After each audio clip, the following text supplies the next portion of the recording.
Nasceu no cerrado um som singular. Goiânia é a terra que faz a música ecoar. Do sertanejo a raiz, da viola ao rock and roll. É daqui que o som do mundo tomou seu voo. Goiânia, capital da música, do cerrado para o mundo. E olha só, estamos aqui mais uma vez para falar da nossa capital, mas principalmente do que representa. Porque eu posso falar que uma vez bebendo das águas goianas, ninguém quer sair daqui. Mas tem uma característica que Goiânia, sim, leva para o mundo inteiro. E nós temos aqui joias raras em nosso solo. Mas já nós vamos conhecer a joia rara que nós vamos apresentar para vocês no episódio de hoje do nosso documentário. Mas antes disso, eu quero apresentar a Márcia Mello Barra, minha mãe. Como vai, mãe? Tudo bem, sim, Ricardo Mello, meu filho. Como não estaria? Falando de Goiânia, de talentos, de tesouros inigualáveis que nós vamos deixar como legado para que vocês que vão nos assistir por tempos e tempos ainda possam sentir um pouco do que são esses talentos goianos tão maravilhosos que a gente vivencia no nosso dia a dia. E hoje nós temos a grata satisfação de ter um episódio todinho com a grande diva dos palcos, da música popular. Ela é professora de música, ela é realmente fantástica, uma música que vem da alma, do coração, e vocês vão conhecer agora a grande estrela da música goiana, Sabá Moraes. Tudo bem? Tudo bem, tudo bem. Vocês? Sabá. O povo, eu tenho certeza que neste documentário quer saber como é que esta mulher que eu vi no palco, num show, numa grande essência maravilhosa, que vai aparecer para todo mundo acompanhar o show que nós tivemos, brilhante. Essa mulher, de onde ela veio, como ela vem parar aqui nessa terra, e a importância dessa terra na sua música e na sua vida. É um prazer, viu? Estar aqui participando desse documentário sobre a música goiana. E, assim, eu sou paraense, né, de nascimento, nasci na Ilha do Marajó, sou amazônida, e comecei a estudar música em Belém, em 1986, faz um tempinho. Tem história. E nunca mais parei, né, de estudar, de pesquisar música, de me aperfeiçoar, de trabalhar meu instrumento e pesquisar também, mas também nunca parei mais de estar nos palcos desde então. Né, a primeira vez que eu pisei no palco, se eu for contar as nossas aventuras de criança, era quando eu tinha 8 anos de idade, que a gente fazia as nossas peças de teatro, eu e meus irmãos, e alguns amigos, a gente montava as peças, nunca tinha entrado no teatro na vida, escrevia as histórias, fazia as músicas, montava as peças, vendia os ingressos, e a gente fazia desde criança, né? Mas aí depois num palco mesmo, já foi com os meus 16 anos, que eu pisei no palco a primeira vez, e estudava violino.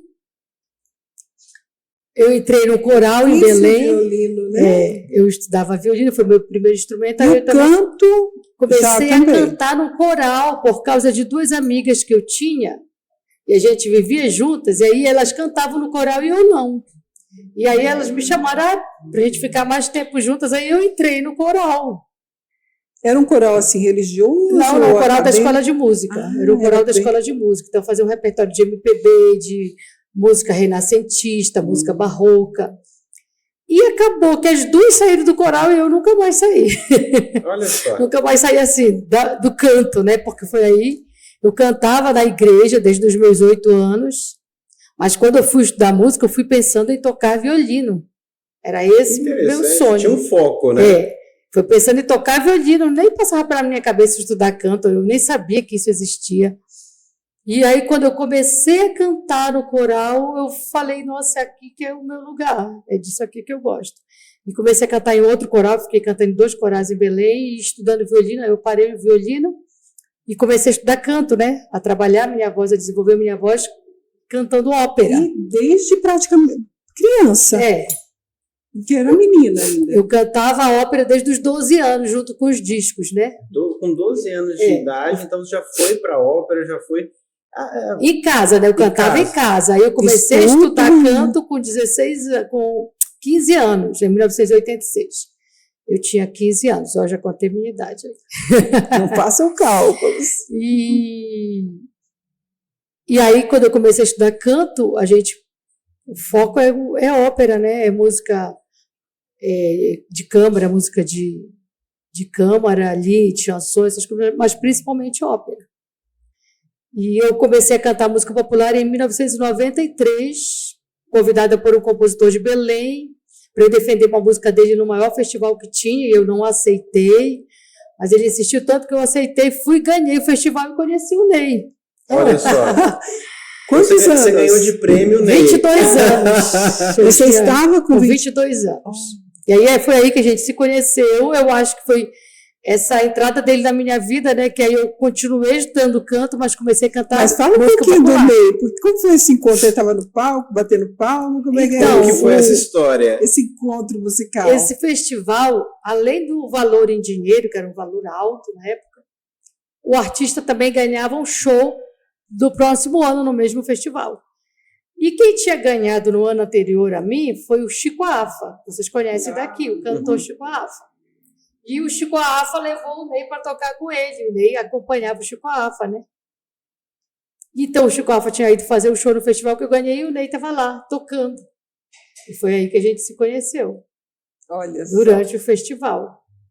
Lógico que ele me viu, ele arriou de 4, né? Se apaixonou perdidamente. Maravilhosa. Logo de primeira, tanto que ele deixou eu chamar ele a noite inteira de Ananias, porque a gente estava numa mesa, muitas pessoas conversando. Aí eu perguntei para ele como era o nome dele. Aí ele falou, ele achou que eu estava perguntando o nome da pessoa do lado, falou Ananias.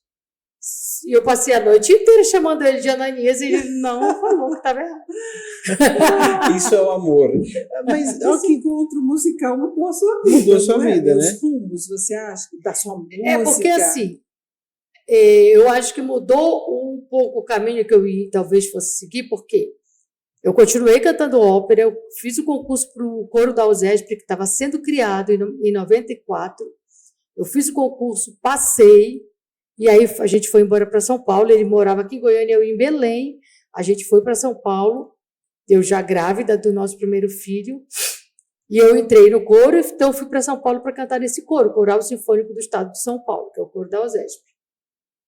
E com a presença do Ney, eu comecei a cantar música popular também. Comecei a arriscar no popular. Continuava indo lá no coro, fazendo os concertos, cantando mas a gente começou a fazer shows nos Sescs, em São Paulo, nos teatros, Centro de Cultural Vergueiro. E, ao mesmo tempo, eu ia lá para a Sala São Paulo fazer os concertos com o coro da USESP, entendeu? E aí, então, essa entrada do Ney, né, além de tudo que a gente casou, né? Temos 4 filhos, né? O Ney é de Rondônia, mas ele morava aqui em Goiânia. Goiânia tem seus mistérios, né? Mas como que foi?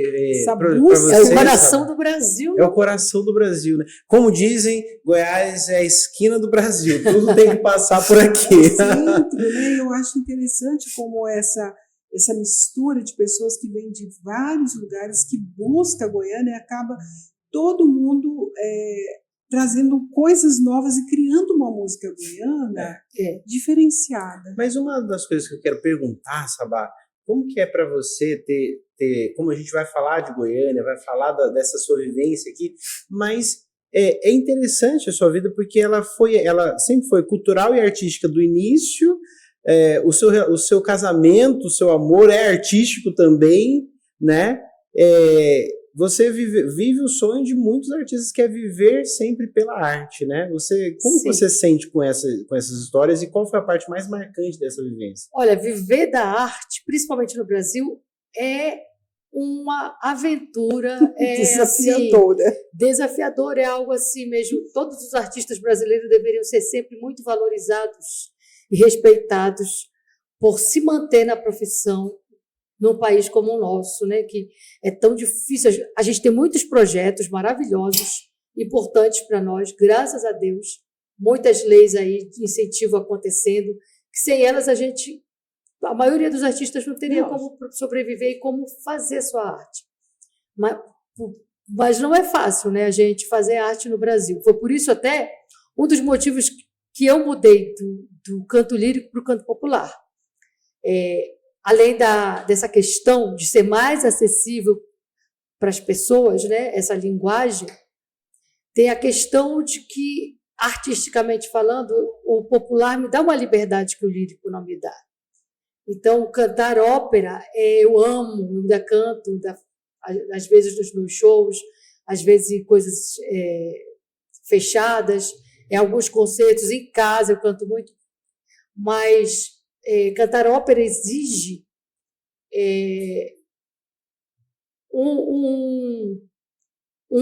digamos assim, um padrão de performance vocal, um padrão de voz, um padrão.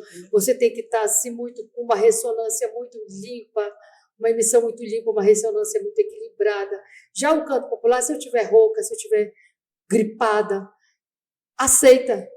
Aquilo entra como algo a mais, aquela sujeirinha, ela enriquece o som na música popular. Então, aquela voz tipo da Janis Joplin, imagina a Janis Joplin cantando com uma voz sem estar rouca daquele jeito. Né? Agora, imagina uma voz como a Gal, cristalina, limpinha, linda.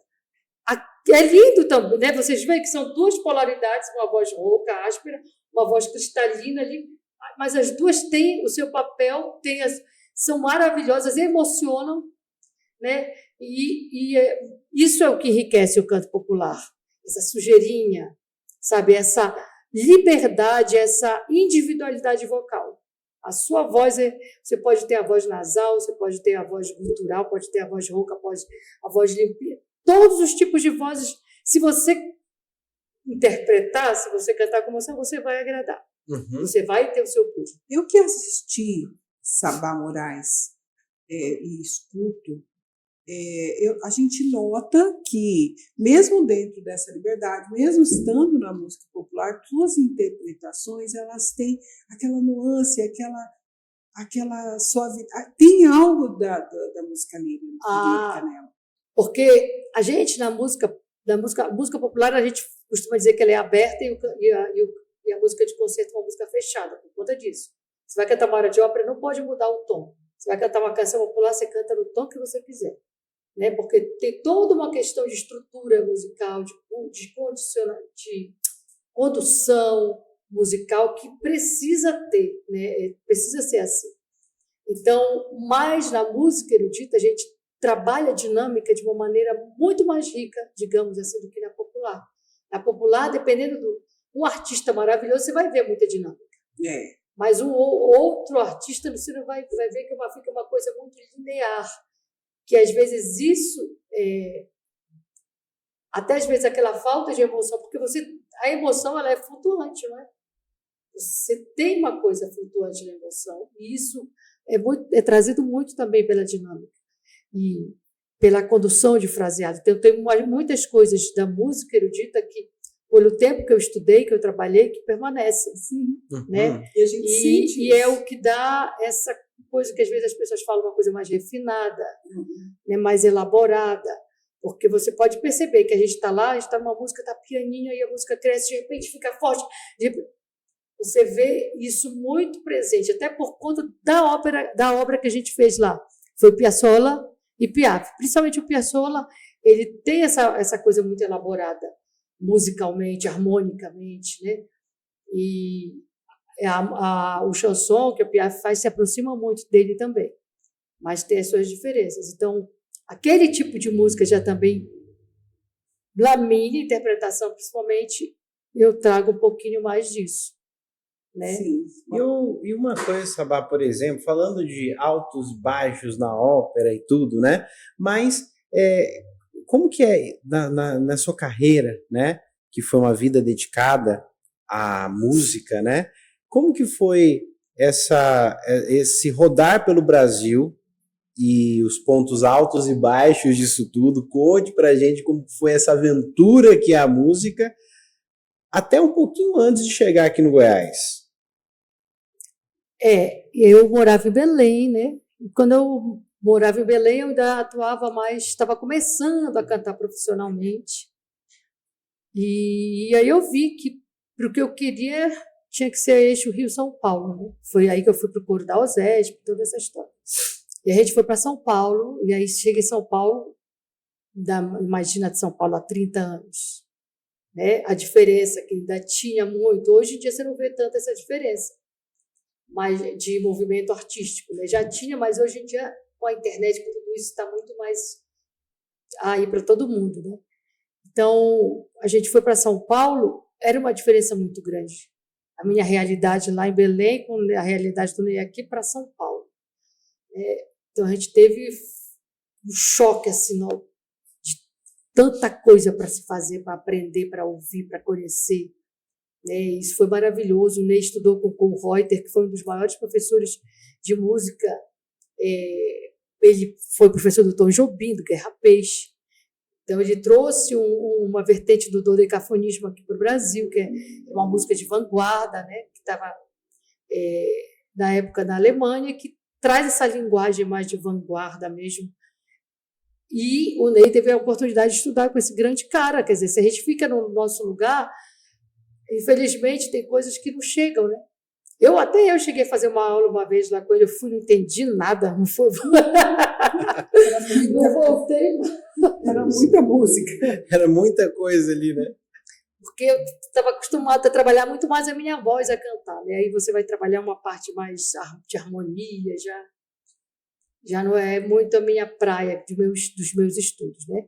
Mas em São Paulo a gente teve contato com um monte de artistas. Por exemplo, a gente conheceu muitos artistas que hoje estão aí, como a Vanessa da Mata. O Neto chegou a tocar com ela em vários shows. Ela passava música no telefone para mim. Então, ensinava, sabe? Cantava para mim, eu aprendia, não tinha WhatsApp. Então, pelo telefone, a gente ia em casa, a gente tinha isso, quer dizer, a gente conheceu muitas pessoas, né? Antes de fazer sucesso, Selmar, mas desses todos, quem ficou mais famoso foi a Vanessa. Então, foi um período muito bom, onde a gente conheceu muita gente, a gente fez muita coisa maravilhosa. Eu cantei muito em todos os espaços que vocês... Memorial da América Latina, a Sala São Paulo, o Teatro Municipal de São Paulo, o Teatro São Pedro, tudo com o coro da USESP. Cantei, fizemos inúmeros concertos em todos os lugares, com vários maestros do Brasil e de fora do Brasil. Então, isso traz uma riqueza musical e artística muito grande para a gente. Tive a oportunidade de fazer a ópera La Traviata no Festival de Campos do Jordão, com um elenco de cantores da música erudita muito conhecidos e um elenco de teatro. Foi uma montagem totalmente diferente, porque geralmente você faz a ópera, os cantores são os atores, estão ali no palco ensinando. Eles fizeram uma montagem que tinham os cantores líricos que cantavam, e no palco se intercalava com a cena fazendo com atores. Então, a Regina Duarte fez o papel feminino principal, o Paulo Altran e o Eduardo Moscovitz. Eu lembro deles três, que eram os três personagens principais. Então, a gente ali no camarim, né, do lado ali estava o camarim do Paulo Altran, e a gente, sabe, então é uma coisa que a gente nunca esquece, né? São oportunidades que a gente vai tendo de fazer coisas, de encontrar pessoas, de ver pessoas como eles ensaiando. Eu ficava lá assistindo o ensaio deles. Como é que eles se comportam no ensaio. Pessoas como Paulo Altran, por exemplo, né? Que foi um dos maiores atores de teatro do Brasil. Então, você observar um artista como esse, para mim, que eu tinha na época o quê? 27 anos, né? Era muito aprendizado. Então, aí de lá a gente vinha muito em Goiânia, e daí quando escolhemos Goiânia, a gente viu assim como que, musicalmente falando, era muito bom e que tinha muito mais ofertas, porque tinha muito menos artistas disputando espaço, né? Então não dá para comparar uma cidade como São Paulo, é muito mais difícil, né? Você mostrar o seu trabalho, você ser notado, ser visto. Por conta do tamanho, tudo é muito grande, é muita gente ali, muita gente tão boa quanto você, né? Que às vezes é só uma questão, você conhecer a pessoa certa no lugar certo. E aí, difícil acontecer isso, né? Mas e essa Sabá Moraes, que passou por essas experiências, isso tudo transforma, todos esses toques em outros estilos, outras músicas, outros artistas, outros palcos, trouxe uma Sabá aqui em Goiânia, né? Como que chegou essa Sabá aqui? O que ela trouxe? O que é que a música goiana trouxe para você? Então, aqui chegamos em Goiânia, já fomos atrás para fazer faculdade, que era um sonho nosso. Então a gente já chegou aqui, já entrou na UFG, fizemos vestibular, entramos no curso de música, né? Eu e o Ney. Aí depois a gente já fez o mestrado, continuamos sempre fazendo cursos, mas aqui foi onde eu desenvolvi a minha carreira como cantora popular, porque eu tinha começado há pouco tempo em São Paulo e eu tinha gravado só um CD. Então foi aqui que eu desenvolvi mesmo, que eu tive muito mais oportunidade de estar no palco, de estar fazendo shows, de estar participando de festivais. Em São Paulo, se a gente for comparar, lá eu comecei, foi muito rápido.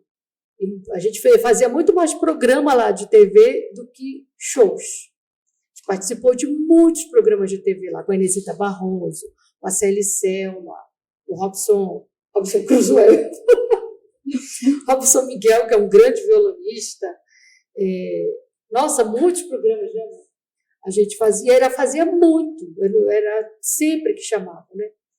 E fazia uns shows aqui, outro ali, muito mais difícil conseguir o espaço. A gente fazia muito Sesc em São Paulo, Sesc Consolação, Vila Mariana, Pompeia. E aí aqui, em Goiânia, a gente continuou desenvolvendo isso daí. Eu tive muito mais oportunidades. E começou a trabalhar música também, ao mesmo tempo eu junto. Estudava, dava aula e fazia shows. A gente sempre viveu só de música, eu e o Ney. Sustentamos nossos 4 filhos, criamos eles, né? Sempre estudaram em colégio particular. Tudo com a música. Tudo com a música. Eu sempre fiz questão, porque de colocar assim, a melhor escola que a gente conseguisse, né? Não era aquela melhor que a gente gostaria, mas era aquela que a gente via que era boa, que atendia o que a gente queria. Então, eles sempre estudaram em escola particular. E a arte te deu isso? E, sim, sempre fizeram aula de música, todos. Alguns, além de aula de música, a Clara tem formação em teatro, em jazz. Porque aqui também a gente tem o Basileu, né? Tem. Basileu, o Centro Livre de Artes, que são escolas públicas, o Gustavo Ritter, que são escolas do governo, que, olha, é um diferencial muito grande. São poucas cidades no Brasil, capitais, que têm escolas assim, do nível do Basileu e acessível a todo mundo, que ali tem poucas coisas que você contribui. Então, lá em Belém tem o Conservatório Carlos Gomes e a Escola de Música da UFPA, foi onde eu estudei. E aqui tem o Basileu, tem o Gustavo Ritter e tem o Centro Livre de Artes, que são escolas maravilhosas. Você tem lá aulas de tudo quanto é arte. Então, hoje em dia é difícil a gente dar essa desculpa, não estudou porque não tem dinheiro para pagar. Não. Aqui em Goiânia tem oportunidade, tem. né? Se vocês terem ideia, tem pessoas que vêm de fora para estudar no Basileu. Uhum. Para fazer, principalmente, aula de balé. Tem gente que vem de fora. Há muitos alunos vêm de fora. E aqui em Goiânia, quando a gente mora em São Paulo, no canto lírico, na música erudita, Goiânia é referência. Quando se fala em canto lírico e em piano. Goiânia é referência, porque todos os artistas que vão daqui para lá, nessa área, são excepcionais. São cantores excepcionais, são pianistas excepcionais. Então, quando a gente morava em São Paulo, se falava que era de Goiânia, já abriu o olho, quando falava que era cantor lírico de Goiânia, cantora lírica ou pianista. Então, Goiânia tem esse grande referência, assim, não é só na música sertaneja, não, pessoal. É isso que nós estamos mostrando nesses documentários. Não é só na música sertaneja. Na música erudita, Goiânia é referência, por conta dos artistas. A minha professora de canto sempre falava, ela e outras que eu conheci, sempre falavam muito da Dona Honorina Barra, como uma grande referência. Quando iam para concurso, falava que a Honorina Barra estava disputando, já sabia que ela ia ganhar o primeiro lugar. Não porque fosse ter panelinha, mas porque sabe, ela era muito boa. Então, e eu sempre falo muito, né, quando a gente viaja para as pessoas, que Goiânia não é, tem muito mais do que música sertaneja. Música sertaneja é o que está na mídia, né? Mas a gente tem um celeiro de artistas aqui da música popular, da MPB, do choro, do samba, no teatro. Você vai ver o teatro daqui de Goiânia, é maravilhoso, artistas maravilhosos, diretores, atores. E continuando na música, gente, além de compositores, tem os cantores, cantoras principalmente, muitas e maravilhosas, e instrumentistas, que são assim, que estão entre os melhores instrumentistas do Brasil. E as pessoas não sabem, né? Não. Porque a gente trabalha aqui muito, quem é do meio fica conhecendo, né? Os outros artistas que vêm ou fica conhecendo, mas infelizmente não consegue chegar, né, para todo mundo, né? Saber o nível artístico que tem a sociedade. Né? Eu tenho uma Importante. curiosidade, Carlos. Sim. Você aguarda e Qual você que é? pergunta. Por quê? Nós estivemos no show da Sabai, quem acompanha, né? Exatamente. Essa história do palco, porque a representação artística de uma atriz está ali. Você estudou para ser atriz, de onde vem essa presença de palco, essa representação de uma grande atriz? Isso todo mundo fala, Parece né? uma atriz que canta, né? Fica essa impressão. Todo mundo sempre falou muito isso para mim, inclusive diretores com quem eu trabalhei, depois de um certo tempo já de carreira, falavam isso para mim, dessa presença da atriz em mim, né? Como eu te falei, desde criança que a gente fazia teatro em casa, só que éramos eu e meus irmãos.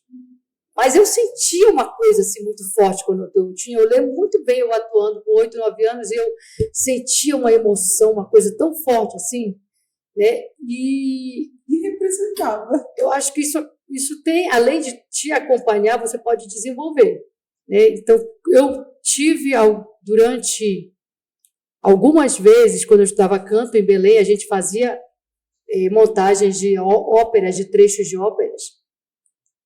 E aí a gente tinha laboratório de teatro. Eu sou autista. Eu estava até falando, não sei se era para o Ney. Esses dias, o tanto que eu sofria nesses laboratórios de teatro. Porque eu morria de medo, de vergonha de ter que ir lá na frente, improvisar e fazer um texto. Eu gostava de cantar, mandava cantar, mandava fazer coisa diferente. Era um sofrimento para mim aquelas aulas. Eu tinha que participar, porque eu estava no elenco. Mas não era algo prazeroso, eu sofria muito. Hoje eu entendo por quê, né? Essa exposição, e talvez isso tenha me ajudado em muitas coisas. E até mesmo quando eu trabalhava aqui com o Marcos Fayad, que foi um dos maiores diretores de teatro do Brasil, um dos maiores, né? Talvez o maior de Goiás. Quando eu trabalhava com ele, que eu tinha que fazer algum personagem diferente, muito diferente do que eu sou. Olha, era muito difícil no início. Foi muito sofrido. Mas eu aprendi muito com ele, lógico, com eles todos. Entretanto, eu acho que tem coisas que a gente já tem mais facilidade, né? Talvez possa se falar assim. Porque a interpretação, ela está muito aliada à verdade, eu sinto. Né? Se eu canto aquela música, se eu tomo ela para mim, sabe? Se eu tomo ela com toda a propriedade, se eu me permito, se eu me entrego a ela, realmente, se eu não estou preocupada, a minha voz tem que estar bonita, fulano está olhando, ciclano, será que está gostando? Aquele ali fez cara feia. Eu não estou na música, eu estou observando o que está acontecendo, né? E aí isso faz com que a música fique burocrática, né? Perde a essência, né? Porque você está, na verdade, preocupada com a vaidade, né? Então, eu acho que a questão da emoção tem muito a ver com isso. E a interpretação também, além do estudo, de você pesquisar, pensar em como você sabe o que é aquilo ali que tu estás cantando, aquele eu lírico está pedindo o que ali, né, daquela canção. Então, eu acho que tem muito a ver com isso, com a entrega, e da gente também se auto-observar. Porque às vezes a gente pode achar que está no palco, interpretar e fazer caras e bocas, muito gesto. Isso, na verdade, acaba ficando artificial e poluindo muitas vezes também. Distrai a pessoa que está assistindo ou até aborrece. Né? Muito gesto, muito gesto. E não é isso, né? O gesto ele tem que ser uma consequência daquilo que você está fazendo. Exatamente. Como que é? Você falou de uma questão interessante que você é autista, né? Como que é viver isso?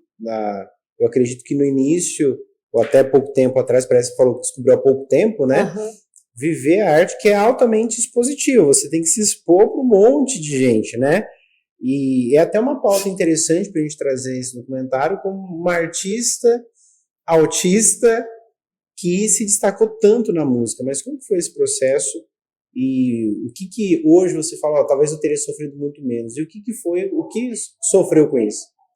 Olha, Ricardo, muitas coisas assim em relação à exposição, né? Aí, depois que eu tive o diagnóstico, começamos a entender as coisas todas que aconteciam comigo depois do show. Ainda quando adolescente, que eu cantava na igreja, a maioria das vezes eu cantava e eu começava a chorar. Continuava cantando e terminava. E as pessoas me perguntavam o que era, eu não sabia dizer o que era. Né?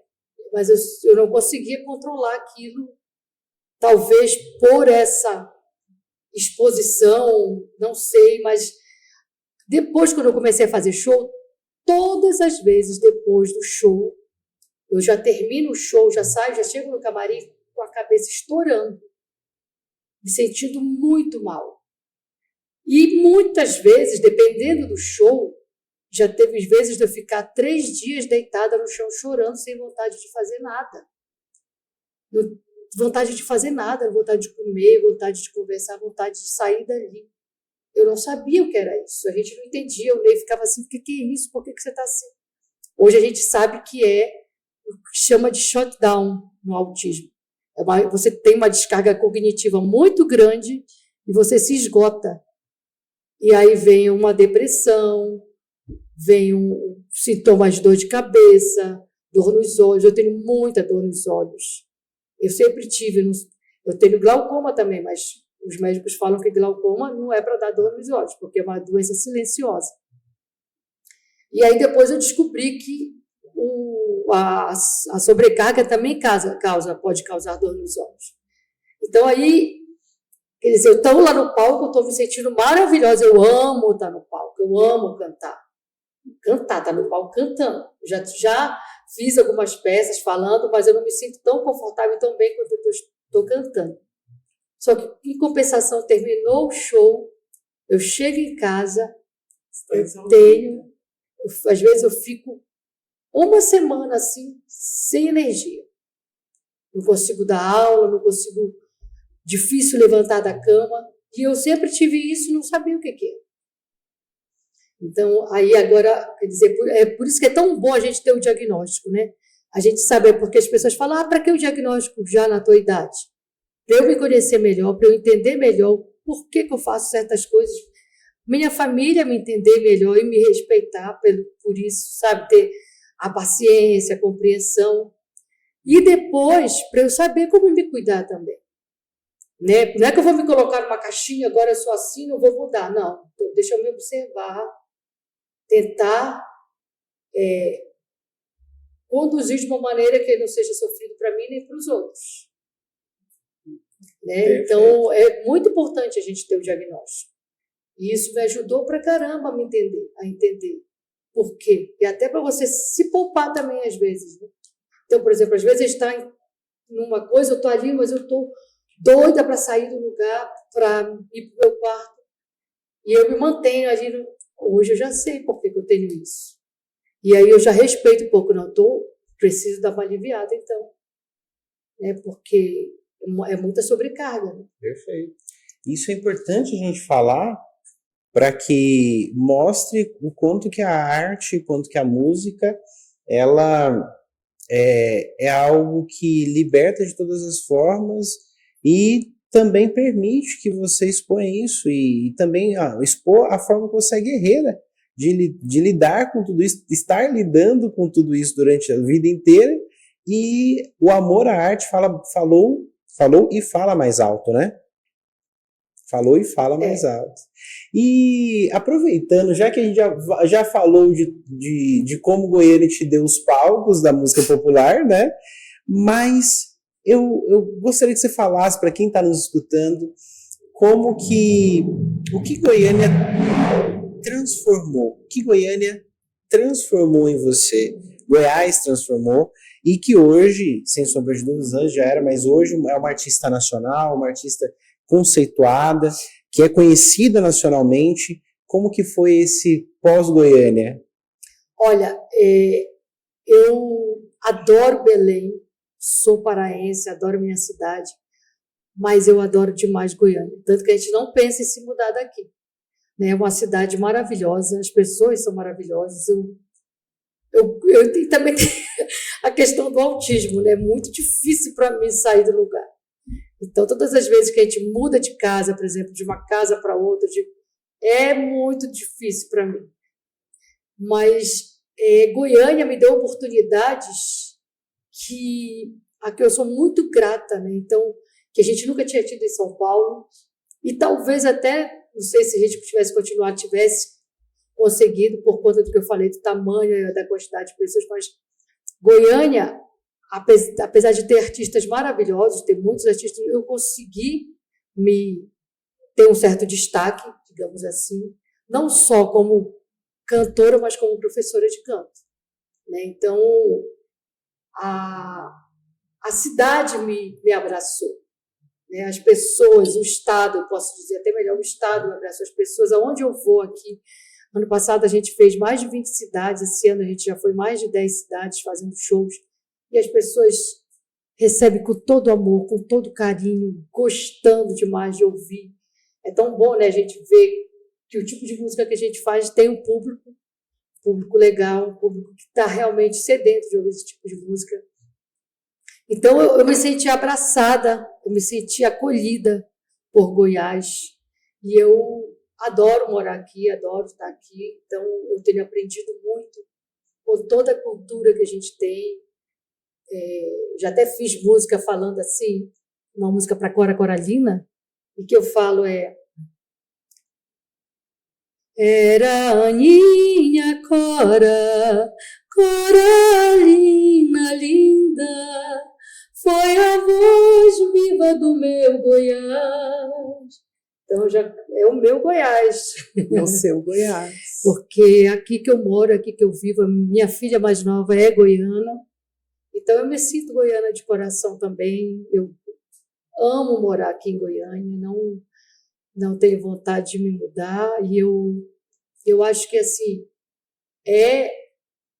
como eu moro aqui há 21 anos já, sabe, eu me considero também parte do Estado, parte da cidade, parte dessa cultura. Então, é maravilhoso para mim estar aqui. E Sabá Moraes é de Goiânia, Goiânia dela. Mas para onde vai Sabá Moraes? Quais são os planos? E se tem sonho que você ainda quer realizar? Olha, a gente abriu agora um canal novo no YouTube, que é um canal dedicado ao público infantil, porque eu tenho alguns álbuns dedicados ao público infantil, né, que já foram selecionados para prêmios de música, como o Prêmio TIM, o Prêmio da Música Brasileira, que é o CD O Mundo é Cheio de Sons, e o Lendas de Quintal. São canções para crianças desde a educação infantil, todas elas têm objetivo didático, são muito lúdicas, muito divertidas, dentro da nossa brasilidade, é shot, carimbó, coco, baião. E aí a gente começou a fazer os vídeos para essas canções. Então a gente lançou agora o primeiro vídeo no canal, abrimos o canal essa semana. Então aí quem tem filho, tio, mãe, avó de criança pequena, quem dá aula de música, quem dá aula para educação infantil, ensino fundamental, é um trabalho maravilhoso, que é esse que a gente vem viajando aqui pela Lei Goiáses, com patrocínio da Equatorial. A gente fez 40 shows ano passado, em 20 escolas de Goiás, do estado.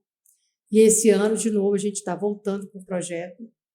E é maravilhoso, as crianças amam, porque está muito dentro da nossa cultura, da nossa brasilidade. São músicas muito alegres, divertidas. E aí agora com o vídeo, né, porque o vídeo, além da questão da música em si, tem o visual, né, que para criança pequena atrai muito. São vídeos, a estética, o design do vídeo está muito bonita, muito colorida, bem infantil.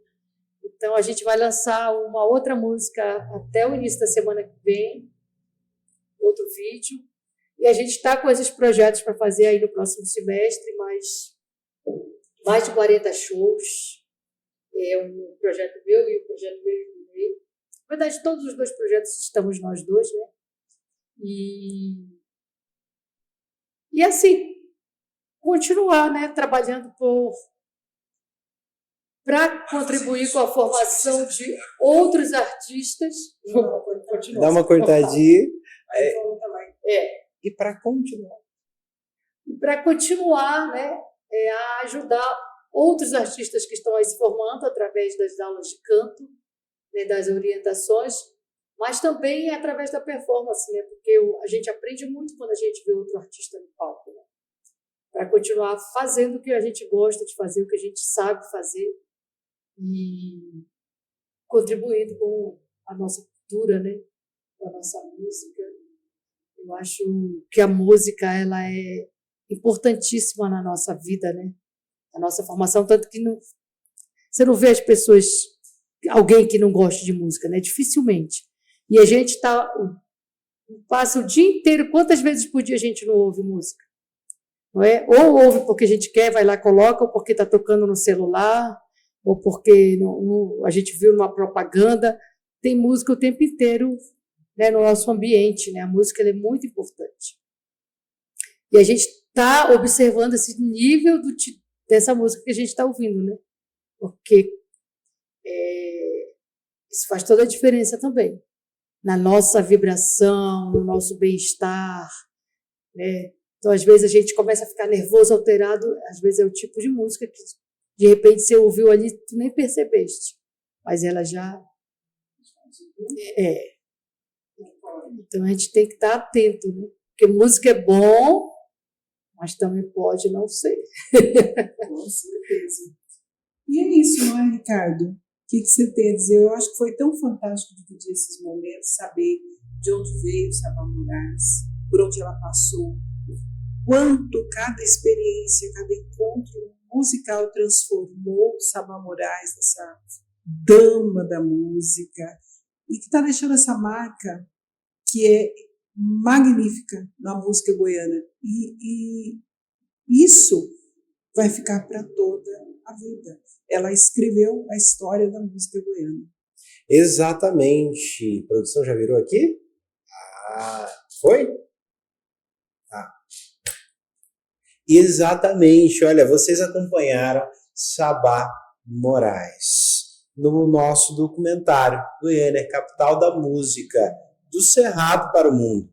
E eu posso dizer, minha doce mãe, que nós provamos nesse documentário, provamos com Sabá Moraes, que Goiânia é a capital do sertanejo, é a capital do lírico, é a capital da arte.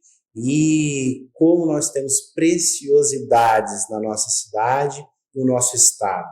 Eu posso dizer que o nosso Cerrado goiano tem contribuído para todo mundo. E eu fiquei extremamente feliz e honrado de estar ao lado de Sabá, da minha mãe, Márcia, e eu quero convidar vocês a fazer parte deste cenário goiano. Você que está nos acompanhando de todos os estados e mundo, você que é goianiense e goiano, saiba que essa terra é muito boa e acolhe todos aqueles que sonham como o Sabá sonhou e sonha, tá certo? E minha mãe, eu acredito que a gente pode deixar agora Sabá olhando diretamente para os olhos do espectador que está ali, sonhador e, sem sombra de dúvidas, com grandes expectativas de fazer a diferença nesse mundo. Então, Sabá, é com você. Olha nos olhos de quem está te vendo agora e fale o que o seu coração quiser cantar e falar para essa pessoa. Essa aqui, Sabá. Essa aqui? Essa. Pessoal, siga o seu coração, siga o fluxo da vida, esteja presente no que tu estás fazendo, esteja presente sempre, foco, é isso daí. Para a gente estar bem, para a gente viver bem, é a gente estar presente naquilo que a gente está fazendo. Então, e seguir o coração. O coração, ele tem sempre toda a razão, viu? E é isso, pessoal. Ficamos aqui com esse documentário, com esse episódio todinho que vocês vão acompanhar toda a arte, shows, espetáculos, música, trechos da nossa professora, porque ela é professora também, Sabá Moraes. A gente vai colocar tudo aí para vocês acompanharem, conhecerem Goiânia, Goiás, para todo mundo. Exatamente. Um grande beijo, um grande abraço e até já. Tchau. Temps perdu à savoir comment na fronteira de um mundo alucinado.